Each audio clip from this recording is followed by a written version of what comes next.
flake off your scalp. Yeah, the good stuff. Yeah, that picture, I was like 20 pounds lighter. Yeah. And I was right after I the think it spa was day, dandruff. so I was kind of looking good there. I got it updated though. You look fresh. People don't follow you because of your looks. You know what I'm saying? I'm so happy, I'm so happy because you should look at my Tinder profile though. Yeah, I gotta update. I need some AI pictures. No, bro, you good. Yeah, You need that touch-up appearance? yeah. I seen all the filters. Oh my god. You look at my LinkedIn, I still got the picture when I had hair. With hair? Yeah. Okay, that's definitely catfish. You cannot do that. You cannot show up like that. No, not good.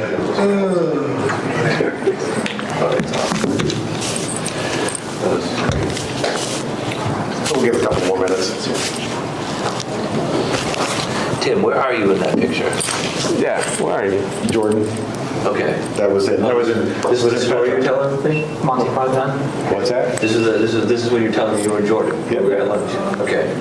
I don't have too many headshots, so I was like, That's a pretty cool picture. You can only pull that one off in shorts there, It's like an action shot. yeah. Looking to the we were out side. there, one of the companies we bought was in Jordan, and so we were out there for the deal, and then we were just doing the due diligence. We're like, hey, you guys want to go to Jordan? And I was like, yeah. So it was like it was a 4-hour drive from Hammond to Petra, and it was one of the most interesting, scary drives to ever go on. Interesting and scary. Like on the way back, it was like a night. Petra is, one of the Like ISIS stops or something. It's you're not in Kansas, so. Kansas was saying. When we were coming back, there's one main highway, and they were like, even the Jordanians were like, hey, if we don't leave at this time, there's no lights, there's no anything. One of the guy's wife was calling him.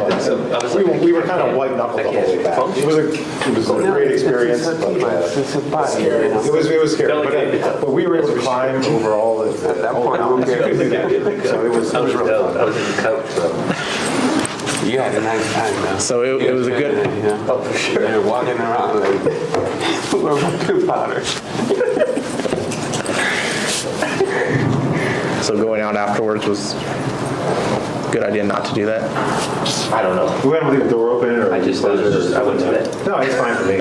Yeah, that's all I remember. I fell asleep like like that. And I don't know why I love that. Good night's sleep, that's why.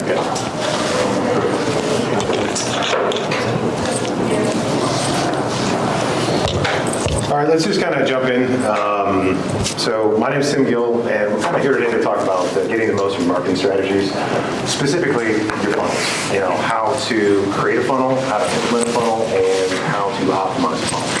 I've got a panel full of industry experts, funnel hackers, so to speak. So we've got John from Natural Intelligence, Anthony from PALO, Corey from Best of the Web, and straight to you from South Beach. We've got the man who puts the Uji and Bougie, the very own Miami sound machine. The rhythm is going to get you, Carlos Corona. So Carlos said, if I'm going to be on your panel, I want an introduction. So is that good enough for you? Italian stallion. These are the prerequisites in the negotiation.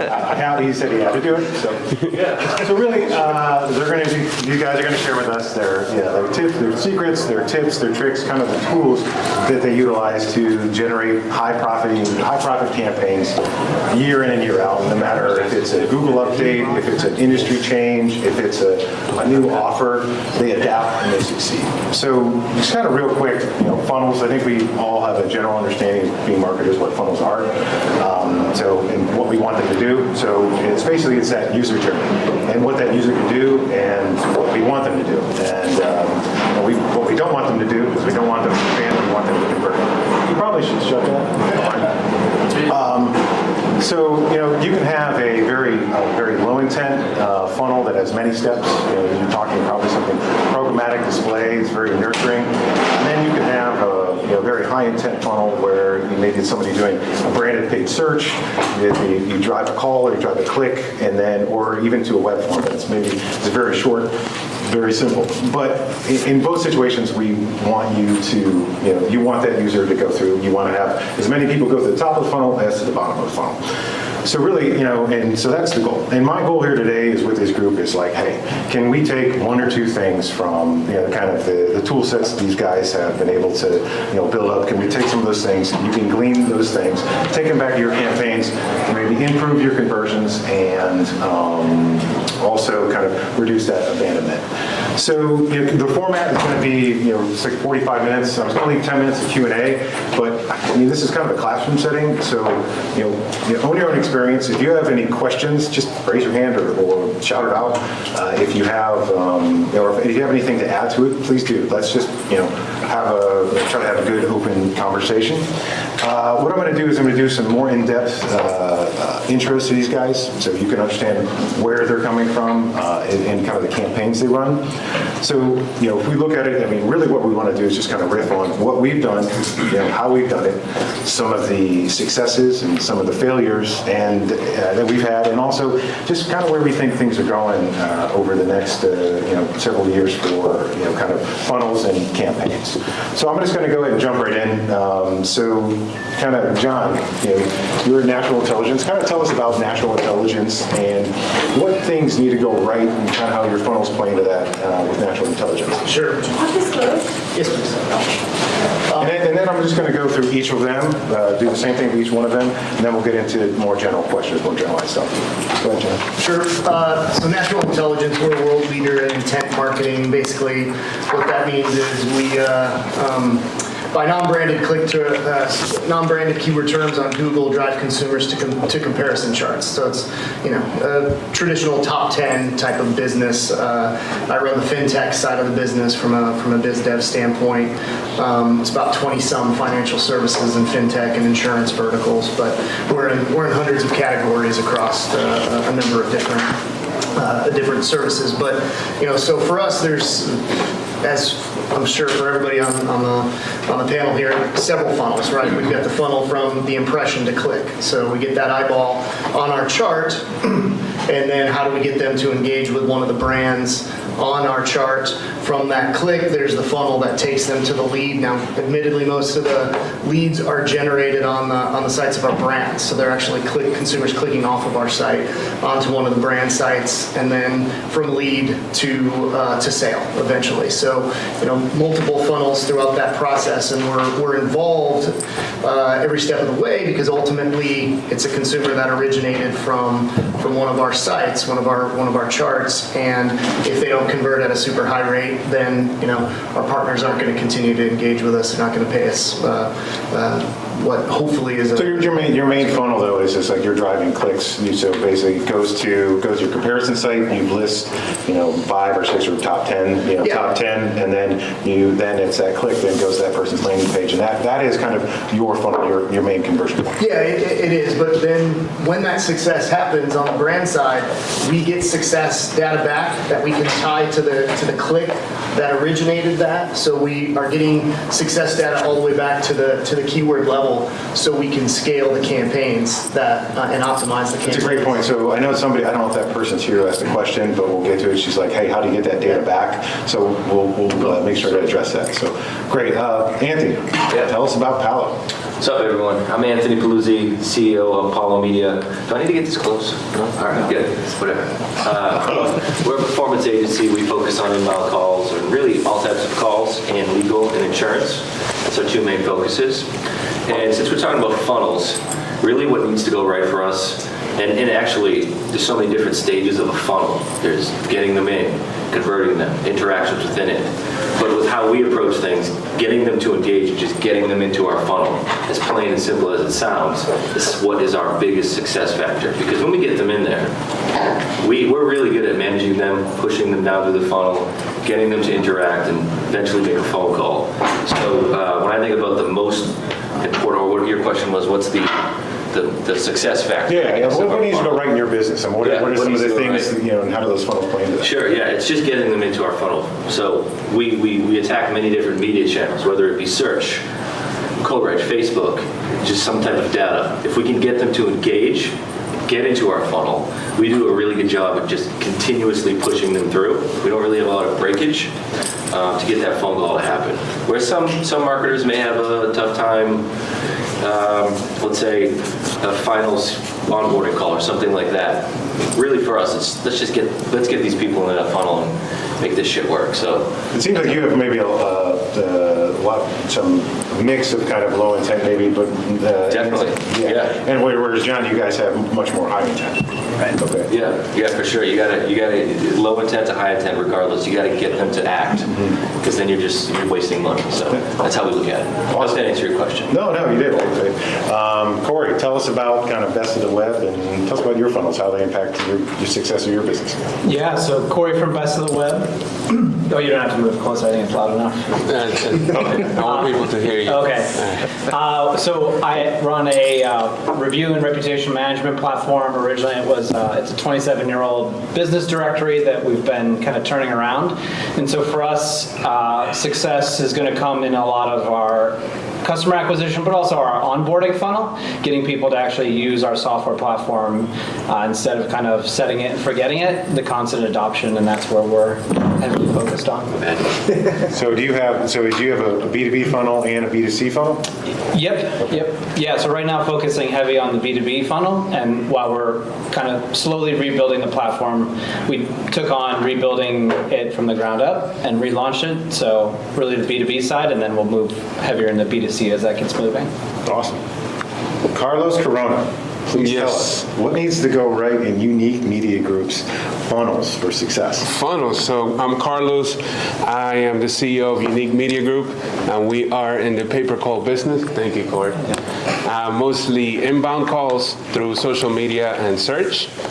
And we like to design very simple and clean looking funnels and then going from there. So what needs to go right is our funnel converting, right, and having a positive ROI after we do intensive amount of testing and seeing which one works best and why not.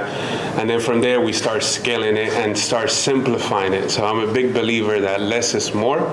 So every time we remove information that is not needed in our funnel, we usually see a bigger spike in performance. Gotcha. Awesome. So I'm gonna stick with you, Carlos. I'm gonna go to more kind of open questions. So Sure. You're in. I know you're in flights and you're in other space. So how do you? This is good for the group to start interacting. So when you're designing a funnel, what is like your proven process? How do you start designing a funnel? Regardless of the offer or the traffic source. What's the first thing you start doing? So the first thing that I do is I put myself in the caller's shoes, like who's going to be making that phone call or who's going to be filling out that form, and then I will start reverse engineering it from there, right, and make sure that I speak their language, not really what the advertiser wants me to say, but really what the caller or the visitor is going to understand, right, and depending then the intention of the funnels, like you mentioned flights. So in flights, the user is calling mostly because they want to reach the airline to do whatever it might be, book a flight, change a flight, cancel a flight, right? So the funnel there the main objective is that the phone number, they contact us, is the primary focus on the funnel. Mm-hmm. So you have that high conversion as soon as they land in the funnel. Instead of pitching them, we have the best prices and fly, best customer service, best this and that. That user is not necessarily looking for the best of that. They're looking to how can I contact X airline. Do you think it's more of like putting that front and center? Is that more of a distraction? And we think we're putting it on there. It's going to more of trust signals, but putting those things in certain areas actually distracts it from them just converting. Correct. I think that you have to look at what is the intent of that person clicking your ad, right? So if they see the ad that is airlines, right? Mm-hmm. What is the next thing that they want to do? Do they want to search for a better price? Do they want to contact the airline or something else, right? Yeah. So in our case, because we're lead generator, we make money off phone calls. We want to make sure that the call is the primary objective of the funnel. Yeah. So we want to make sure that it's center to the point, and then everything else is in the bottom should they want to read more. So don't get lost lost in content, Correct. don't get lost in anything else, like concentrate on that conversion, concentrate on that call to action. And then so what we find out, because the intent is to make a call right away as soon as they land in the website. So what we find out is using pop-ups, like full screen pop-ups with that main objective, and it will, drastically. What sources are you, what traffic is this? Is this social? Google, Google this is search, okay. search. So Anthony, I know you're shaking your head. I know you've you do a lot in tort. Like, let's say you have a new tort that came out. Yeah. Like, what's kind of your process to kind of start? Like, you just new tort thing comes out. You're sitting down. It's a new offer. How are you kind of mind mapping this thing to get started? Carlos nailed it. I mean, he stole everything I was going to say. Oh, wow. I'll take it back. Bullshit. But Carlos nailed it. You got to think like the consumer. You have to really understand. Take our marketing brain out of it and look at it from the consumer's perspective. Like you asked me, what's the most important thing for our funnels to work? It's that engagement piece. So what is this person going to need to see to allow them to engage? So if I'm looking at tort, it's like it's so complicated. But yet, Can you explain a little bit of tort just to? Mass tort is essentially a legal niche. I'm going to call it a legal niche. Where someone takes a bad drug or gets hurt in some way or gets cancer from using a product, they're able to receive compensation. And these law firms, they get a cut of that, and they're able to. And they just need that healthy funnel of leads to come in, so they can work with these individuals and get them paid like they should. And so you got to understand how to get that person to engage. Exactly like Carlos said, but there's different stages too, because if I'm going to set up a search ad, for example, this person's looking for that. So I need to give them exactly what they want, get them to engage. It still be that user-centric. But if I'm on, let's say, I'm going to use Coleridge because it's super high up the funnel, straight on. If I'm going to use Coleridge, there's really not a whole lot of intent there other than a little bit of a bait, like getting paid. But then you're still bringing them to that funnel and holding their hand and explaining to them, like, this is how you get paid, and this is what the offer is all about. Obviously, you don't call it an offer, but to them. But just to riff off what Caller said, just keep that consumer in mind and match it to what needs to go right in your funnel. You're going to win all day. So, yeah. I'd offer up two things. Fail fast, but also know what actually constitutes failure. One of the biggest problems, one of the biggest pitfalls I see with a lot of our brand partners is, they just don't really understand what statistical significance constitutes, and they make decisions on too little information. You have to make sure you understand what a fully baked test looks like, what a fully baked idea looks like, and don't pull the plug too soon. It's easy in my universe sometimes to do that because our marketing can be expensive on a cost per basis, because we're entirely based off of again, keywords, Google and Bing keywords. It's an expensive universe to play in, but at the same time, if you're pulling the plug too soon, then that's a bigger waste of money. Be patient. Yeah. I love it. So it all goes. I mean, I know we look at campaigns. It's like, hey, what's the ROI on this campaign? But if you have a lower intent, longer funnel with a lot of steps in there are different sequences and there's different abandonment places. Like, so I'm sure that there's metrics that you look at potentially, like when somebody would abandon where. Like, how do you, like, if you've never ran it, how would you know what is acceptable, especially when you're testing or you're doing A/B testing? Is it all boiled down to just the A/B, or how do you start benchmarking in any of those, not the A/B, but the ROI, or how do you start benchmarking those points in the funnel, especially on a new one? Hire some really smart data scientists. Yeah, I don't know the answer to that, but I just try and apply some calculators that I've used in my past experiences that just enable you to understand where statistical significance lies and make sure you have a data set that's big enough. But yeah, I mean, there's really no secret sauce to that. It's just math. Well, I think you have to get a baseline, right? If you're going to spend any amount of money in advertising, you're going to see what the ROI is for a period of time and determine from that is this going to work or is it not going to work, and then find out where the breakage is. Are people hitting my landing page and bouncing out, or am I capturing leads but they're not converting later in the funnel? am I not making enough on the revenue for what I'm spending in my traffic? I think you've got to set a baseline and then evaluate where the breakage is, and then continue to build and scale and change as you go on. So that baseline, I mean, when you start new campaigns, is it pretty much, you're accepting failure because you're learning from those failures. So you're like, on any new campaigns, you're pretty much prepared to lose money to get those learnings. Is that correct? Well, you'll set some goals, right? Like if you want to hit, I think the goal is to be profitable. So you set a goal that is profitable, right? And then you start it out, get your baseline, and if your baseline isn't matching those goals, and then it's working backwards. Cool. So, Ken, I know we've talked a little bit about the starting of that. So, what are some of the tools that when you look at all parts of the funnel, creating it, then you do Visio, and then the other kind of optimization tools? What are some tools that you guys like to use for either A/B testing, heat mapping, any kind of conversion tools, texting? Can you guys share those? Sure. So we use WordPress a lot and Unbounce. Actually, I started using Unbounce because of Vlad. He's right here. And he brought it back to, he's like, hey, you should start checking Unbounce because you have this smart traffic and you can pretty much A/B test without having to change your URL and run as many, tests as you want. And I'm like, hey, let's start using that. But besides that, WordPress is definitely what we use the most with Elementor. Just cookie cutter. Make sure it's well connected to your Google Tag Manager so you can pass on as much info as possible. And something that I like to emphasize, I mean, me personally, it's the hosting that you use for your funnels. And what I mean by that, like in the case of Flight, is like a very high volume funnel, right? And I noticed that you have to pay attention to that because sometimes you will go with like a share hosting or, like a cheap hosting, and then you start noticing all this drop in your funnel, like, hey, this is not working out. It turns out that, your website is not loading fast enough. So pay attention to that. I definitely make sure that stress test our funnel as much as we can to make sure we can take on any volume of traffic.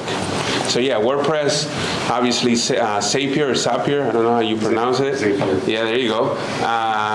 And Zapier. Zapier. Yeah, I like Zapier. I told you he was bougie. Zapier, Zapier and whatever.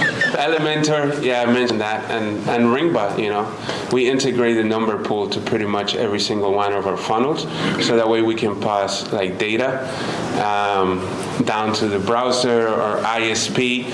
So in Flight, again, for example, you get a lot of spam calls, so any given day you can get 5,000-6,000 spam calls coming in. And one way that we are able to stop them is by looking at the ISP or where that call is originating and then start blocking them. And we have this huge list of bad like co-location servers that usually run this type of traffic and stuff. Yeah, and also so we're going to give some shameless plugs to industry partners. So we use Ringbot. What do you use Ringbot for?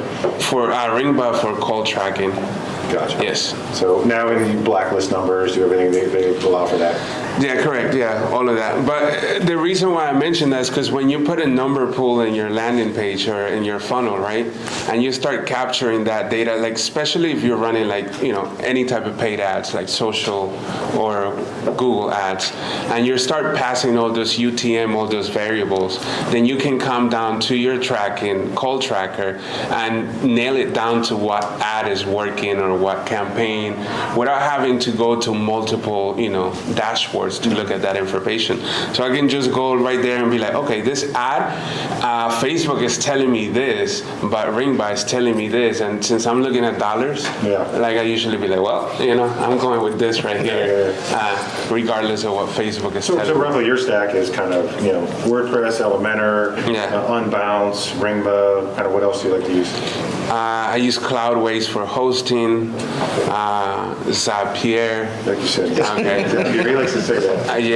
And a few other ones that I can't remember about. All right, he's not going to give away all. I'm not going to give them away. Yeah. So what else? I mean, I'm sure there's other tools that that you guys utilize. Anthony, what about yourself? Yeah, and sometimes Sometimes I'm too big of a tool to pick a tool. I like Active Campaign because I'm super lazy when it comes to building funnels, and I can visualize it and build it. So like Active Campaign is great to just get them in, build a workflow that you can legit see. I've used them for email too, so if we want to get the lead in and email them. SMS we use Drips. And call tracking we use Invoca and Ringba. We do also use Unbounce. I'm extremely impatient when it comes to getting new landing pages set up. So like, unless we're going to use this landing page long term, throw it on Unbounce. It's like, just get that shit up, and then we'll figure it out later. Why are you using Invoca and Ringba? Is it just the different offers, different capabilities? Yeah, totally. Sometimes we need like sometimes if we're going to use, let's say, Facebook or even native, for example, we need better attribution. Ringba offers that. And with Invoca, we already have some ring pools installed on our sites, similar to what Carlos was talking about the Invoca product, and we use that for, let's say, search. Okay. And then we'll use like Hotjar for, heat mapping. We don't use that we don't go too crazy with that because our pages aren't huge. So if they're not clicking, they're most likely doing something else. I don't even know where they're scrolling to often. Zapier, that's how I'll pronounce it. We use Zapier too. Yeah.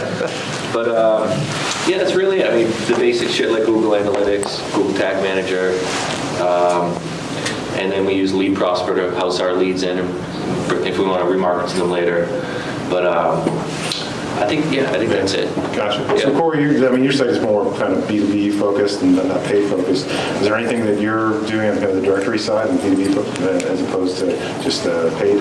Yeah, I think the one tool maybe not mentioned right out of the gate was, so I use Matomo. It's an open source kind of Google Analytics product. I use that because it's got a little more control and granularity, and I've got the data on my side instead of in Google. But other than that, I use some of the similar tools. Gotcha. Similar stack. So kind of jumping back, we've got some tools, we've got some process. So is there any specific, so when you're getting a new offer, or you're going into just a new sector, are there how do you decide between a low intent, a high intent funnel, and how do you decide what is that? Is the traffic source? How are you guys deciding on what traffic source you want to utilize for that specific offer or that sector, or is it really just depend on the advertiser and what they're willing to pay out? What is kind of going through your processes of hey, I've got an offer or I've got a new thing here, I want to use this traffic source. How do you guys do that? How do you guys decide what you want to use? Yeah, I mean, it's so. This wasn't one of the questions that I had ahead of time. Yeah, that was not in the script. I don't know what's going on. The reason why I was shaking my head is because I always get drawn back to this analogy that I absolutely despise, but yet I use it nonetheless. I spent about 6 years running partnership marketing at Lending Tree, and the chief marketing officer that we had at that time talked about a marketing mix as chicken salad. And so you've got the chicken, which is the high intent marketing, and then you've got the other ingredients in there. I ran the marketing team that was largely responsible for the celery, which was just the filler in the chicken salad, which is probably why I hated the analogy so much, because I took it personally. But that's why you remember it, though. That's why you remember it. It's effective, and it's lived on.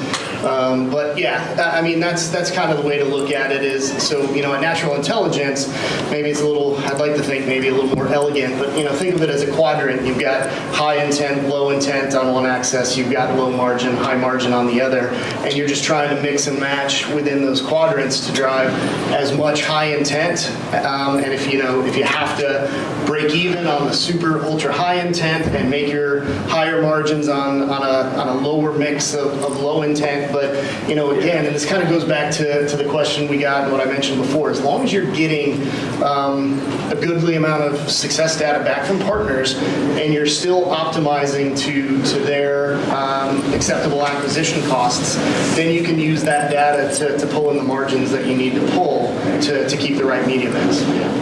Chicken breast? Chicken salad. Chicken salad. Yeah.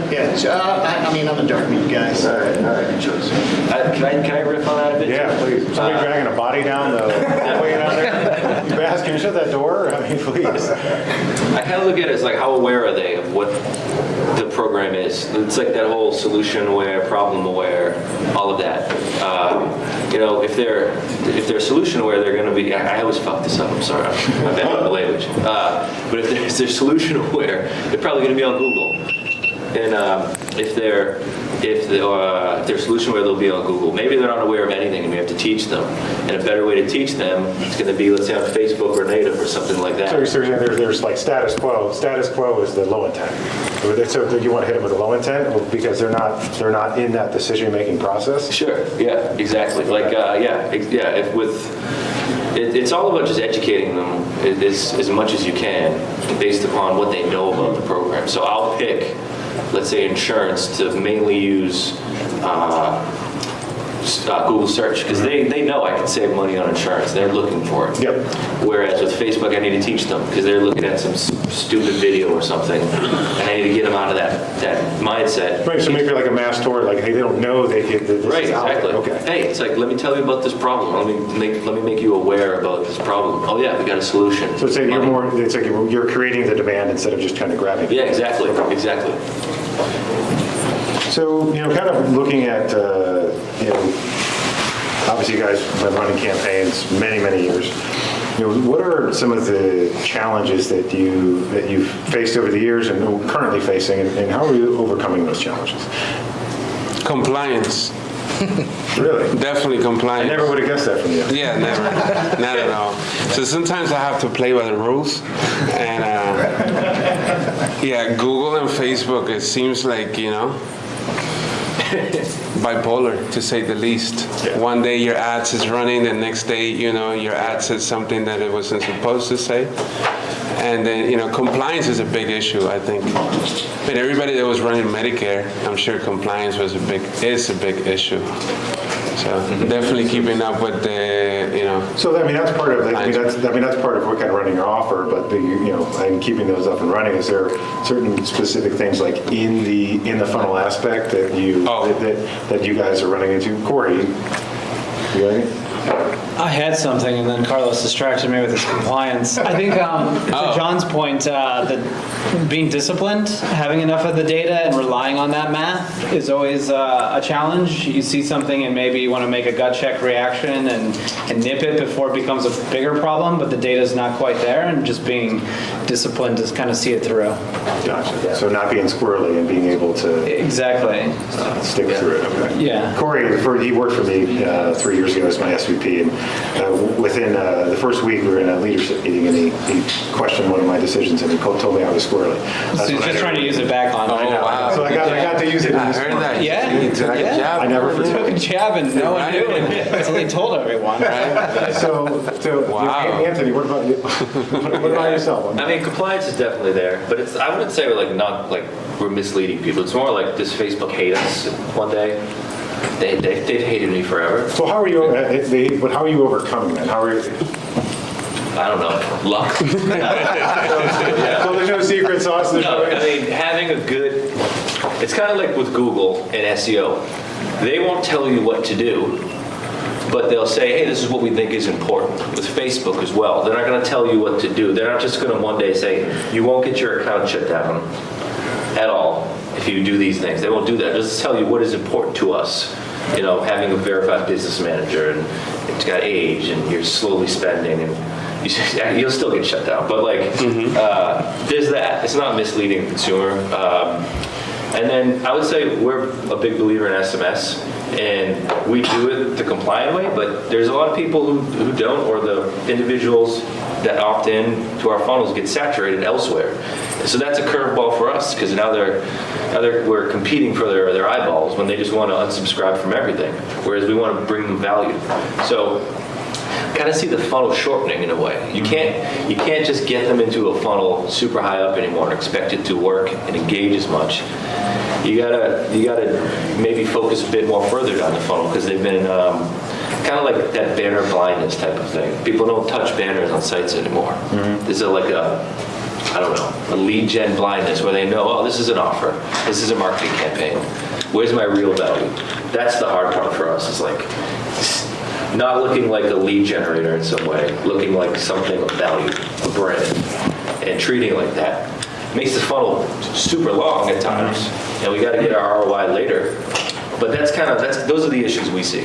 So you just can't put up a paid search ad and make money anymore. Yeah, I mean, you can, Yeah. but it's like you're going to pay a lot more. Yeah. And but you can't expect the same results. You gotta nurture them. Treat them like a real client as if they're like in your store in a way. How would you market to your mom? Kind of thing. It's a terrible example, but yeah, who doesn't know shit about the internet? But yeah, so I was gonna say Spanish soap operas, you know, by ads She loves and it, man. all day, That's every Steve. day. It's Steve. So one of the compliance things, even for us, we run a lot of paid search, and we just constantly get, verify your domain on Google, and then it's going to get shut down. And even though you say the right things and you do everything, they want more information. They want more information. Yeah. It was just really, if you get one of those things from Google, just answer them correctly. Don't lie. Or don't lie, and you have to keep going through the process. I've had to go through it on maybe 50 domains. Sometimes it takes one time a reply. Actually, it's never taken one. It's taken maybe two. Other times it's taken three. Other times it's taken five. Other times you got to get on the phone with somebody. So there's never a right answer. Sometimes you're talking to somebody in Canada. Sometimes it's India. Sometimes it's somewhere else. So, I've not got one site shut down. So it's just about kind of being honest with that. And those are the kind of things, like if anybody has any questions even after this and how you do it, or if something happens to one of your domains, feel free to reach out. I mean, because I learned because other people in the industry kind of helped me out too. So I'd like to pay that forward. Some of the, challenges, anything else anything else with compliance, or is it really, hey, if we got them compliance, we're going to figure out a way to, make money. We're figuring out a way to, add value to those users. Is that pretty much it? Yeah, that's how I look at it. So we can get them if our ads stay live and they're profitable, and we get them in our funnel, we've achieved everything we need to do. Now let's just work your funnel. Mm-hmm. Look at your funnel. Where are they dropping off? Do they not like text? Medicare, for example. Senior, they like calls from what we've seen. So we pivoted. That was a challenge for us. We had to spend a shit ton of money to realize that, but we realized, all right, stop texting. My grandfather doesn't even know what a phone is practically, so getting him to text for Medicare wouldn't work. So we had to pivot that. We had to spend a lot of money, but that changes our funnel. All right, well, they're going to outbound dial. We're not going to maybe use email because they're not going to check email. We got to shorten that funnel, be more transactional, get to that event and make our ROI quick. Whereas a younger audience will engage with more touch points, SMS, email, maybe a push ad, things like that. So it's really, kind of going back to when you're designing a funnel, it's like looking at that audience. Yeah, exactly. So you got to look at the audience. You got to see. So obviously Medicare, maybe Medicare, and what's the other ones, like the spas or the whirlpools that they get. Walk-in tub. Walk-in tub. Yeah. So final expense. Yes. All those guys. Yeah. As opposed to Yeah. you kind of we've all had some successes and some failures. What are some of the kind of big, and maybe give away your secret funnel hack here or whatever? What are some of the biggest failures the failures that you guys have had over the years? They were big, maybe not failures, learning events. It's only a failure if you don't learn from it. So what are the biggest learning events you've had? You want the top 50 or 100? Whatever. How many you want to give? So I would say most of the biggest failures have been human error, right? Like forgetting to shut down a campaign, right? It hurts, or things like that, right? So every time, I guess all of you guys too, right? But every time you jump in a new offer and a new, let's build this brand, lead gen, and why not, you're expected to spend or burn money, right, to get this working. But what really hurts, and failures is that, right? Once you're running a campaign and human error, you forget to shut it off and you didn't look at it and it ran for the whole weekend. and you burn like 20 grand or something like that, right? Yeah. So being careful about that and double checking it. So how many times have you burned through it, and what did you learn from it? I learned that, I suck at it. That I should Did you put any automation in, or do you need to help you with that? Automation, but automation can only get so much done before it needs to be like a human managing, right? So I guess like double checking everything that you do, right? And making sure, as something as simple as calling the phone number to make sure that it works, right? Something as simple as that. And then double checking. I double check everything that I do, especially for like spelling mistakes and stuff. So and then I go from there. But running campaigns are not profitable. And then. So how we look at campaigns, or personally how I look at campaigns, is that it has to be scalable in the sense that there has to be enough volume of people looking for this product or service. Mm-hmm. Like sometimes you make the mistake of going for a campaign that has like a super high payout, and then you burn a lot of money and there's no traction there because there's literally no volume, right? Mm-hmm. So like stay away from those. I mean, me personally, I like to go for like lower amount because I know there's like the Walmart approach. I will make a whole lot more money generating plumbing call, which by the way, the first call that I ever generated in pay per call, I sold it to this guy right here. Back in when I got into the business. And I will make more money generating plumbing calls, right, at a much lower payout that I would do, generating something else, like rehab. It's almost that some of the failures have been, obviously Humira and not doing the DID, not testing out the funnel, and greed, staying out too late down at South Beach, and not getting your campaigns, and definitely, and then going into non-profitable. Yeah, greed. Going into campaigns that are just not profitable, not backing out, and then hoping that it's going to back out. I don't know if that happens to you guys. Yeah. But I'm already like X amount of money in the hole. This is going to turn around, and it doesn't turn around. I'm like, come on.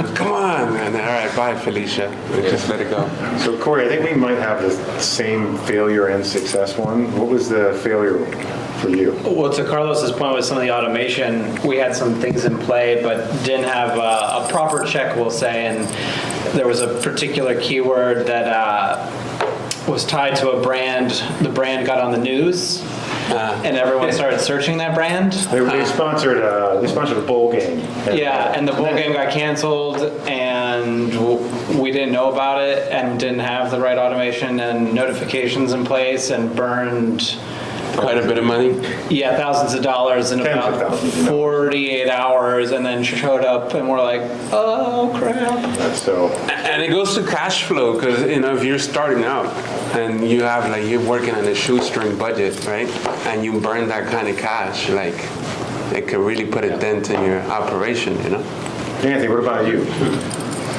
Man, I've had so many failures. I mean, I feel like in our industry, you get one win for every 9 failures, and that one win's huge. Giving too much credit to clients? No. I would say my ego. I'll build a funnel. It'll be beautiful. I'll get SMS in there. I'm like, oh, I love this shit. And I realize this funnel is terrible, and I don't let the data speak for me. Who cares if your background's gradient, green, or whatever, the button's beautiful? It doesn't matter. I've seen the shittiest ads convert like crazy, and my ad's gorgeous, and it's like, it doesn't do anything. So making assumptions on, I think this will work because I think it will work. No, just get something out there, let the data speak for it. Get your ego out of the way. That's, my Medicare example. We invested a shit ton in drips to get, nothing against drips, but we just realized, SMS just doesn't work. We got to outbound these individuals. And spend too much time and money setting up funnels. So that's a big one. Don't assume anything. Let the data do the work. Let it do the work. I mean, I don't know. I have so many failures. Yeah. I'm a failure. We got like 5 minutes. If Corey, you want to share, what's your biggest win? What's that? What's your biggest win? What's your biggest funnel win? I had a web hosting funnel. I was the hosting company, and we had a funnel that was producing probably 2 or 3 times the amount average order value than any of our competitors, and it really allowed us to scale where our competition couldn't touch us or make our affiliate payments, and so we ended up winning pretty big. What was the differentiator? Why was it winning so much? We knew the audience that was buying from us, and then just the positioning, the upsells really were the key. They kind of doubled what we were doing, so. Gotcha. Cool. Well, we got like 5 minutes left. I didn't know if anybody, had any questions, thoughts they wanted to ask. Go ahead, my guy. Yeah, this is for Anthony. I've actually sold some leads to PALO. All right. You were saying that I hope good stuff. Yeah. Why didn't my leads convert, Anthony? Shut up, dude. Did they convert? Yeah. I mean, Okay. we have done reordering. So, Okay. I pride myself on quality work. So you were saying you built your funnels off of ActiveCampaign, like the actual landing pages? So no, we'll use we'll use Unbounce for the landing page. Unbounce. Now Unbounce doesn't natively plug into ActiveCampaign, and then we'll use Zapier. Zapier, okay. Unbounce, and then it pushes the lead in, and they hit a list in ActiveCampaign, and then you can set it like if anyone has ever seen ActiveCampaign. It's expensive, but it's really easy to use, and it's really good to treat that person like a customer. You can turn on automation very easily. So we'll use Unbounce, Zapier to get them into ActiveCampaign, and then from there it's just we do whatever we want. So Gotcha. yeah. And this is for like the whole panel. Do you guys have any Yes. tools that you use for tracking ROAS Yes. and profit? Yes, thank you. And per network, anything like that? Homegrown for us. I mean, it's all Yeah. internal. Yeah. Same. Grown mostly out of Google Analytics. It's hard with calls, I'd say. Oh, sure. Yeah. Because you can't really. It's not easy. It's not easy at all. We'll look at it as we'll take an event. So we'll say, all right, if we're going to get them into this funnel and hit them up in many different ways, maybe we want to email monetize them later. We got to be like, all right, we have to make a minimum ROAS at this stage in the funnel. And if we do that, everything from there is cake. It's all gravy. But in terms of a tool, sucks. It's just a lot of you know what? We use DataBox. DataBox is great to plug in, let's say, Facebook metrics. Google Data Studio is cool, but you got to build out a ton of shit. It's really complicated. DataBox is out of the box solution. You can plug a bunch of stuff in there and really get a good sense of where your data is. I wish I had more, but the DataBox rocks for us. Any other questions? Question for John. John, so being at LendingTree for 6 years and now being on the other side of the equation on the supply side, what are the number one things you wish you knew during your time at LendingTree that you actually gained throughout this experience? Thanks a lot, boss. That's a friend question right there. That's a loaded question. No, I mean, again, it's one thing for these gentlemen, right? They're eating their own dog food for the most part, right? They have that back end data, and so not to sound like a broken record, but being on both sides of the equation, having that success data to be able to tie back to the initial marketing campaigns is invaluable, and it's tough to get. And so I guess, the biggest thing is transparency, right? If we're expecting our partners to be transparent with us and share success data, because all brands are always going to be scared of sharing success data because they just think it's a ticket for me to raise their prices if I see they're having a lot of success with our stuff. And that's not what it's all about. And if I have an opportunity to raise prices, it's going to come with additional scale. That transparency, and I think that was one of the key things that I had to bring to the table at Natural Intelligence when I came on board. They were really good about expecting transparency out of their partners, but weren't really good at reciprocating that transparency back to the brands that we work with, and that's something we've had to get a lot better at. Cool. I know we're at time. Does anybody have any questions? Anything else? I just want to say, Tim, thanks, dude, just for like organizing this. Oh, man. Thank you. Like, and just real quick, I mean, did you have a quick question? I put some questions in the app, but they're pretty loaded questions, so I just wanted to make sure that they can be answered. No one's kicking us Yeah, out. no, I mean, We can keep going. What are they? I mean, We like loaded questions. So, well, essentially, I just wanted to know, do you feel that, you know, the actual monopoly that is Google and Facebook will be around in the next 5 to 10 years? The reason being because of what you guys kind of, you know, dropped on, which is the censorship, the policy, the compliance, the one thing this day, one thing the other day. There's been a lot of problems that have come out. There's a lot of class action lawsuits because of how they're using user data, a lot of bad behavior by big tech. So the question is, for a lot of brands and companies right now, because it takes about 5 to 8 years to start investing in different change and kind of get out of that. One, do you think that they'll be around in 5 to 10 years? That's the first question, right? Because we saw other companies kind of disappear from .com. Two is, if that's the case, then what type of traffic generator should brands be looking at right now or preparing for? so I'm going to take, so I mean, yeah, they're going to be around, they're just going to, I mean, there's just more, other technology is going to come and overtake everything. Like TikTok is going to be a behemoth, I think they're number one traffic website, so TikTok's going to be around it, but other things are going to take over that, take that market share. And you're right on point with privacy. I believe if you're not building your own customer database and getting away from cookies and looking at building your customer database, looking at other data points that you can append to those customers and being more proactive in kind of creating customers and kind of pulling in that data for your own consumer database, then I think you're going to be, kind of behind. Or if you're not doing it now, I think you're a little bit behind. But I do think those things are still going to be around. They're just going to be like anything else. I mean, you know, TikTok wasn't here 3 years ago, and that's just going to continue to evolve. I'll add into that. I'll compare it to the car industry. Yes, they will still be around, and I think Google and Facebook could be the earlier Ford and Chevy.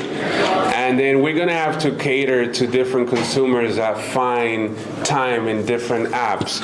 And then you're going to see that with Snapchat or TikTok or YouTube, which is owned by, you know, Google. But what I'm trying to say is that as an advertiser, we're going to be where the consumer is at.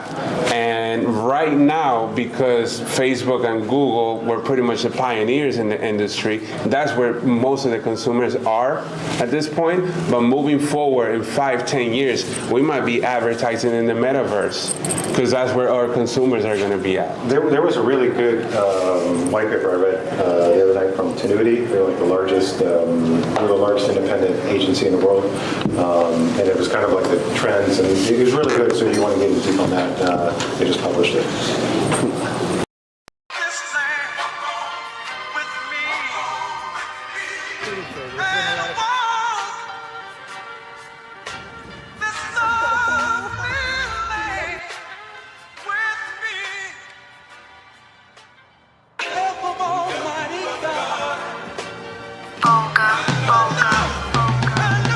Cheers. Rest of men.